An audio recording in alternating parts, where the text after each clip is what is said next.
Macmillan Audio presents How to Tell Toledo from the Night Sky by Lydia Netzer. Read for you by Joshilyn Jackson.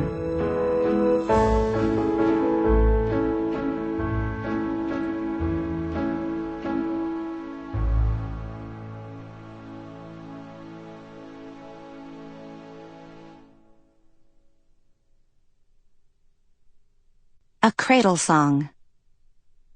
The angels are stooping above your bed. They weary of trooping with the whimpering dead. God's laughing in heaven to see you so good.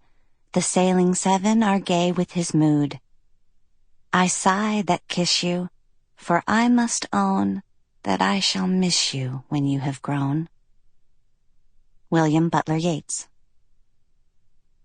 A test field in the form of an initially uniform train of waves propagating into a Kerr-Newman black hole, has its crests crowded together and magnified by gravitational and Doppler blue shifts that grow without bound at the Cauchy horizon.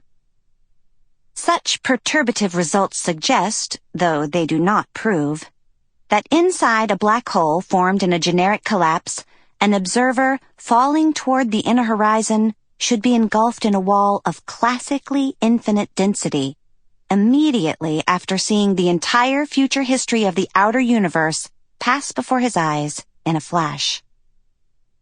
E. Poisson and W. Israel. Inner Horizon Instability and Mass Inflation in Black Holes.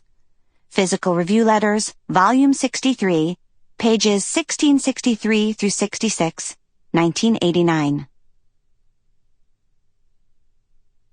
Prologue. On the night when George and Irene were born, the sun set in a boil of red-orange ribbons across the Ohio sky. The people of Toledo looked out their western-facing windows at the night, buttoned the collars of their pajamas against the cold, and closed the blinds as darkness fell. They lay down flat in their beds and began to sleep. Some turned over on their sides. First, some punched their pillows, and some sighed. But sleep came for them all, one by one, and they slid under it willingly. No one fought. No one refused. Sleeping, they lost track of what was going on.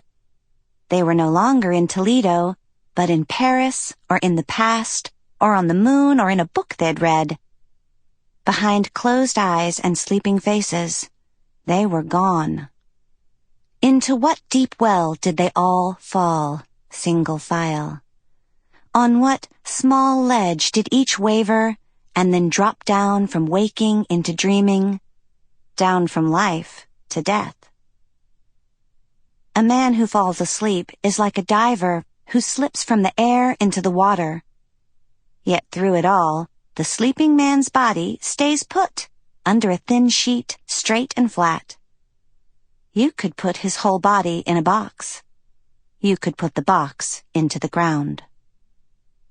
Sleep is a shallow death we practice every night. City after city, as the earth turns and rolls around the sun, we lie down and close our eyes.